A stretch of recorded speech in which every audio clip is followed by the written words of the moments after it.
Hello and welcome to African Prime Report TV, your trusted source for in-depth news and analysis from Africa and around the world.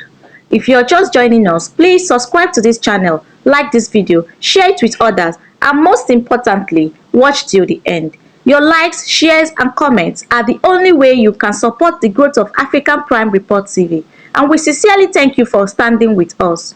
Tonight, we bring you disturbing reports from the United States and Nigeria, from a deadly shooting in Chicago to one of the deadliest extremist attacks in Nigeria in recent times.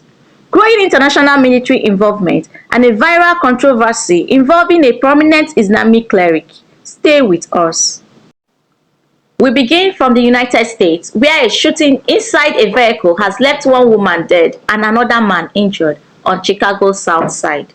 According to Chicago police, the incident had happened at about 1:25 p.m. on Wednesday afternoon in the 7900 block of South Main Street near St. Sabina Parish.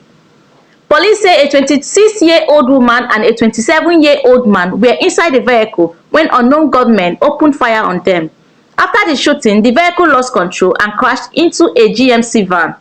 The driver of the van escaped without injuries and refused medical treatment. The woman was shot multiple times and rushed to LCM Hospital in critical condition. Sadly, police later confirmed that she died at the hospital around 6 p.m.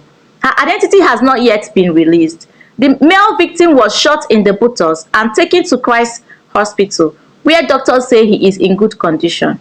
As of now, no suspect information has been released and no arrests have been made. Police say investigations are ongoing. Analysts say this incident once again highlights the persistent gun violence crisis in major American cities, despite increased police presence and policy debates around gun control.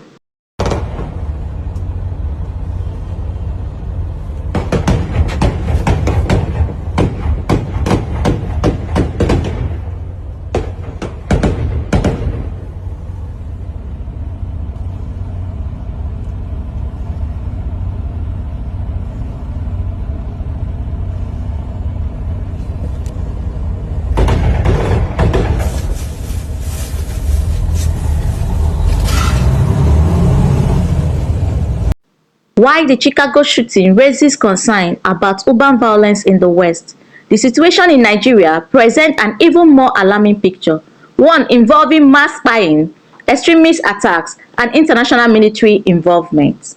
Nigeria has been shaken by reports of a brutal extremist attack in Kwara State, where dozens, possibly over 170 people, were killed for refusing to join jihadist fighters. According to Governor Abdulrahman Abdulrazak, at least 75 local Muslims were massacred in coordinated attack on Woro and Nuku villages. However, a member of the Kwara State House of Assembly, Sadu Baba Ahmed, told international media that 78 people had already been buried and the death toll could rise to 170 as more bodies are recovered from the bushes. The attackers reportedly burned down homes, markets, and shops, leaving behind charred buildings and piles of ash. Local sources say the attack started after 5 p.m. and lasted for 3 to 4 hours, giving villagers little chance to escape. Among the victims were 2 sons of a traditional ruler, while other members of his family were kidnapped. Residents revealed that the attackers were linked to Boko Haram or splinter jihadist faction, and that the violence erupted after villagers refused to accept a strict extremist interpretation of Islam. A Red Cross official later confirmed that the death toll had reached 162, while Amnesty International placed the figure at over 170. Saying many victims were shot at close range and others burnt alive. Amnesty also criticized that it described as a stunning absence of security protection, calling for an urgent investigation. 75 of your subjects in Europe, Alakante and Alternatives.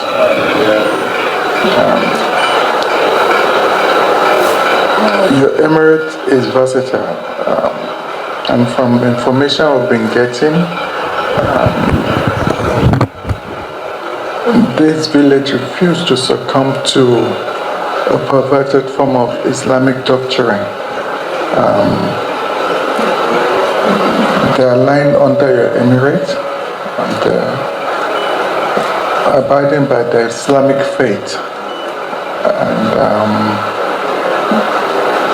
basically, they don't want any alteration and alignment, alteration to how they pray to God, how they pray to Allah, and because they absolutely refuse a change in doctrine in the faith, they were attacked and massacred.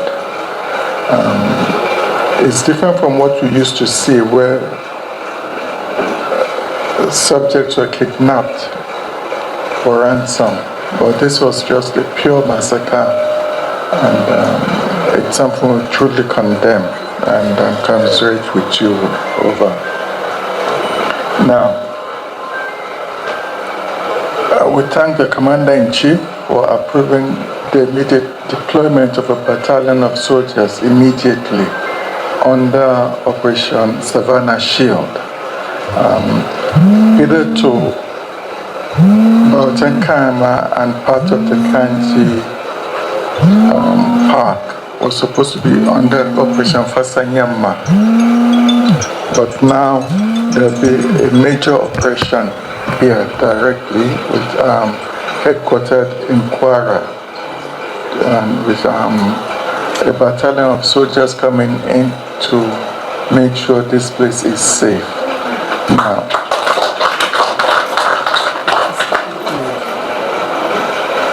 we know the challenges we're having here is coming from further north and across the border, but these challenges will be mitigated, inshallah. Well, at the moment, the State Emergency Services is going through the enumeration and to look for how to take care and to care for the members of the families. And the brigade commander have been on ground since morning, because he had two sectors in the state to cover, from the southern flank to the northern flank. So we thank the security agencies for the work they're doing, the yeoman's job they're doing, swinging from one part of the state to the other. The issues in Kwarasat has been subdued largely, and so this is a major challenge to tackle now, because it goes beyond Kwara, it goes to Kwara, to Niger State. After the attack, they cross over back to Niger State into the thickness of the Kainji Park forest. They've murdered sleep, and I can assure you that within the next 1 month, the whole place will be. The Kwara massacre was not an isolated incident. On the same Tuesday, 21 people were killed in Doma village, Katsina State. 17 people were killed in Borno State, Nigeria's long-time insurgency hotspot.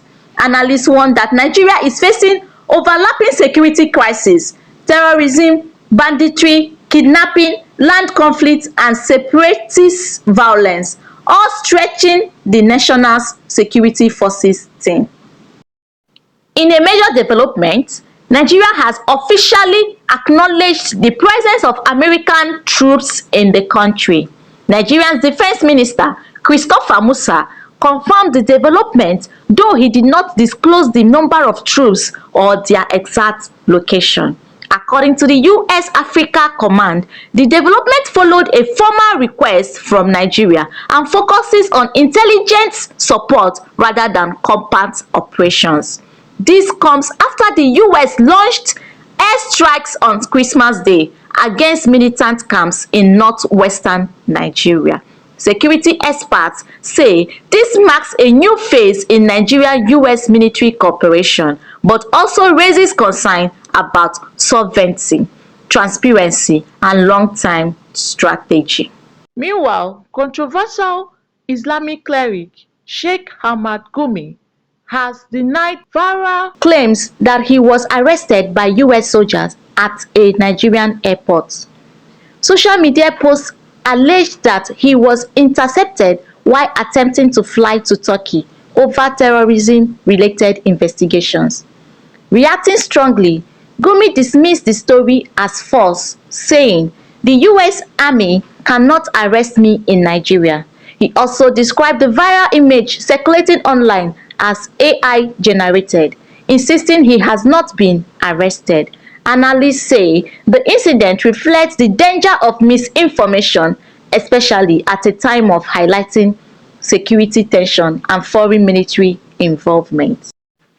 Security analysts agree that Nigeria is at a critical crossroads.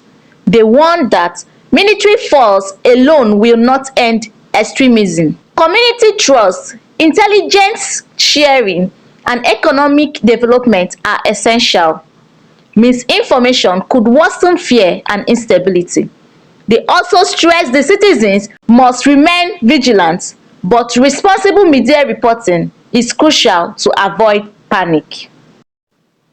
As violence spread across borders, from Chicago to Kwara State, one question remains clear. How safe are ordinary citizens in today's world? Can Nigeria defeat terrorism without foreign military help? Is misinformation becoming as dangerous as violence itself? And what role should communities play in securing their own safety? We want to hear from you. Please drop your thoughts in the comment section. Like this video, share it, and subscribe to African Prime Reports TV. Remember, the only way you can support this platform is by liking, sharing, and commenting on our videos. Thank you for being part of our growth. Until next time, stay informed and stay safe.